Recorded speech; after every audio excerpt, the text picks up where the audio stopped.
Okay, I'm pretty excited about this one.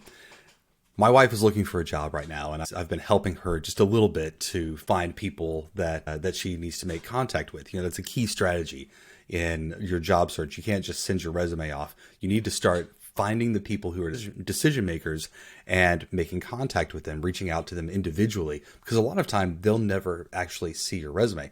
It'll get stopped in the system, it'll get stopped by a recruiter, and going the extra mile to actually make contact, that's the key. So I started doing a search yesterday for my wife, and there's a job she really wants, and she just completed a degree. She's one of those people that we had kids really early, and she stepped away and took care of the kids, and she's done some really cool stuff in between. But on paper, doesn't look great on paper for some of the jobs that she's really qualified for. So we really need to do some work to get her in front of those people, get a conversation so that they can see what she's good at. And this job was perfect for her. Like, there's never been a job more perfect than this job for my wife. So we did a search, and I was able to see, oh, well, there's somebody else with the same title. And I found them. And then I was able to say, oh, well, there's somebody that looks like a leader in that organization. By the time I was done, I knew the leader of the organizations. Now, she probably put a little too much information online, but I knew her full portfolio of work. I knew her work phone number, her home phone number, and her home address, which she put out on the internet. So I went to my wife and I said, hey, so you could do a couple of different things. You could send her flowers and ask her to look at your resume, or we could be more normal people and start by reaching out on LinkedIn or maybe to her work email. So that's actually what we did. What I want to do now, I want to show you how I'm doing this, how I'm finding the people who are hiring managers. So what I'll do is I'll do a job search. I'm going to share my screen the whole time. Do a job search, then find a job, go look for people who do that job, find their bosses, and identify how to contact those bosses. Now, I can't take you all the way down to finding their email addresses, but I can show you the tools that I use for it. I just don't want to dox anybody here, but I'm going to use all public information, and I'll show you how to do this in LinkedIn and Indeed so that you can get what you need. All right, stick with me.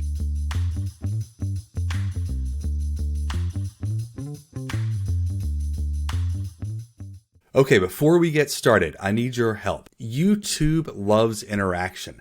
Please do me a favor. It's really helpful if you like this video and if you comment. And if this is useful to you and you want to see more of these, I'm putting them out pretty regularly. So go ahead and just hit subscribe and the bell icon. You'll be notified when I do another one, and you'll be able to see my next set of tips and tricks. And I've got another one coming up pretty soon. Now let's dive into how to find the hiring manager. I'm here on Indeed. This is the main page on Indeed. You can kind of see that it's set up for a recruiter to find their stuff. And what I'm going to do, I'm going to start off with something like a software engineer. So we'll do a software engineer. This is my little town, but I think we want something a little bit bigger. I'm going to say Fort Worth, Texas, which is very close to me. And I'm going to have Indeed search for some jobs. All right, we've got some jobs over here. Let's see what we want to do. That's interesting. Android software engineer. I've never done an Android software engineer before. Full stack engineer at Fidelity. That sounds fancy. You know what? Let's go to Fidelity. Let's see.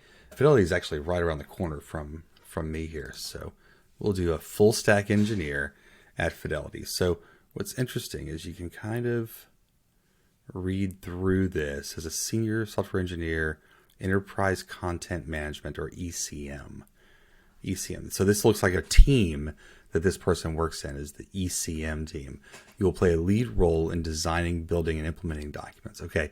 So what we're trying to do is we're trying to figure out, here we go. Yeah, here's the team. So companies will tell you what team you're on. And that's this thing. All right. This might be important to you.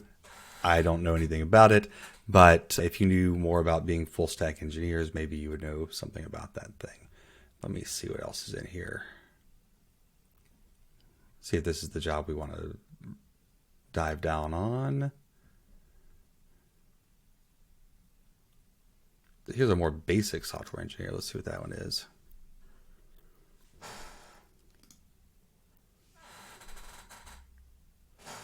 This one's in the APS division. So there's a different team. That's the APS. And they don't give a team overview on this one. Oh, there it is. There it is. Advanced Process Solutions within Fidelity Investments. You'll join an agile team of 6 to 8 hardworking individuals. Okay, so there might be a team lead, perhaps, in the APS for senior BPM developers. All right, let's try this one. Let's try APS, Advanced Processing Solutions. This is at Fidelity Investments. All right, so the next thing we do, we decide this is a job we want to apply for. We hit apply, we do our thing.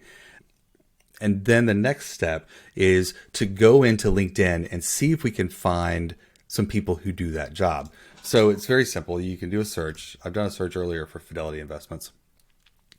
And so this brings up the company. But then you can just add on that team name. Haha. So it brings up people with that team name in Fidelity Investments. I just pasted it into the end of the search. It wasn't nothing super complicated. I didn't even use quotes on this one. So we know who the CIO is. We know who the head of technology is. Let's see what else we can get to. Now there was another keyword that we wanted, BPM developers. So looking for senior BPM developers. All right.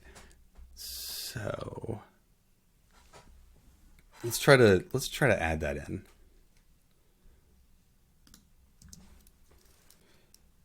BPM.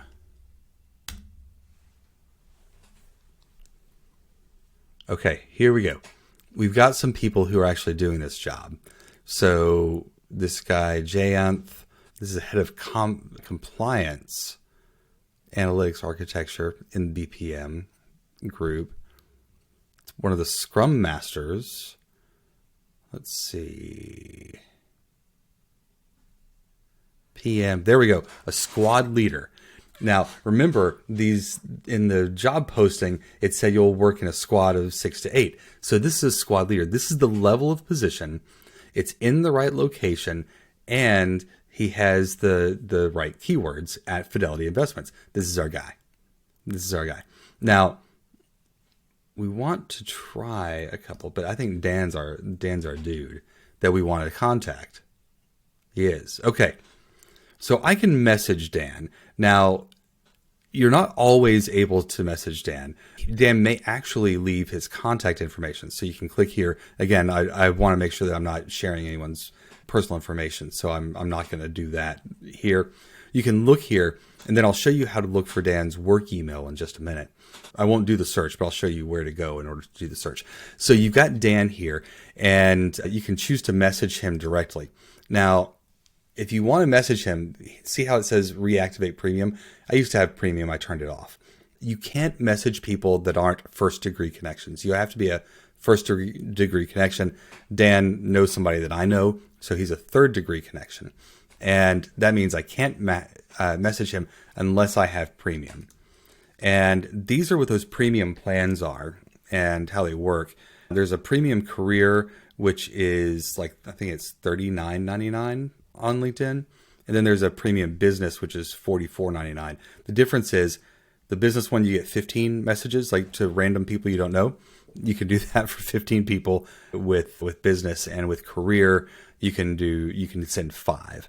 So if you want to find people on LinkedIn, send out a message, do your thing, you can do that here, and it just costs you a little bit. When I was searching for a job, I actually paid for LinkedIn Professional. I think it's worth it. There's a couple of other things. My favorite thing is being able to see who's looking at my profile. So if I submit my resume somewhere, you can also see when they come and look at you, and you can see who's looking at you from search and other things. So what I've done before is somebody found me in a search, I got their name, and I reached out to them proactively and said, hey, I saw you hopped on my profile, let's catch up. And I was able to help drive the conversation that way. So that's something that you can do as well. Anyway, bottom line If you want to contact via InMail, you have to have one of the LinkedIn premium accounts in order to do that, unless they're a first degree connection. The other thing you can do is track back the degrees of connection and find a person that knows you and that will recommend you to this person, and then you can try to connect to them as well. So you can work the LinkedIn side on that one. The other thing you can do is you can just Google find email addresses. And there's a tool that I literally just signed up for, is this one. It's a tool for finding emails and doing email campaigns and things like that. But the reason I looked for it is it can surface what email addresses are out there, and it gives you a bunch for free. So I just signed up for this thing for free. It's called apollo.io. And this is actually where I found the work email address for the lady I was talking about for my wife. So I was able to find that work email address right here, and it worked like a champ. We'll see what happens. So those are two things. What I would encourage you to do if you're going to make contact, sometimes you can find home email addresses or personal email addresses. It gets a little weird. So if you've got somebody's personal email address, their phone number, their home address, don't reach out to them there. Don't show up at their house. Don't do weird stuff. What you do is you reach out to them in the business context. So LinkedIn is probably the cleanest way, but a lot of people don't check their LinkedIn. So the other thing to do is to hunt down their work email address and email them directly at their office. I love this trick. I think it's great. One of the most important things you can do is get in touch with the person who's actually doing the hiring. Make sure that your resume gets in front of them. You get to have the conversation that you want to have about your skills and your capabilities and what makes you great for this job. So this is important. What exactly do you say when you send the email? And I've been thinking about this. We've been working on it, of course, with my wife's emails. And what we've landed on is something like this. And I don't have it written in a transcript. I should write that up. I'll try to do that in the future. But we start out, "Hi, so-and-so. My name is Jason Roberts, and I've just applied for a job in your team.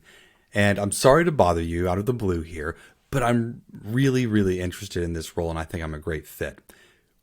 Would you be willing to spend a few minutes with me to talk through the role, and so that I can show you my background and skills so that we can decide together if I'm a good fit?" And just lay that out very simply, something like that. And that's what we say. That's what we say in the initial emails. Now, are they going to respond 100% of the time? No.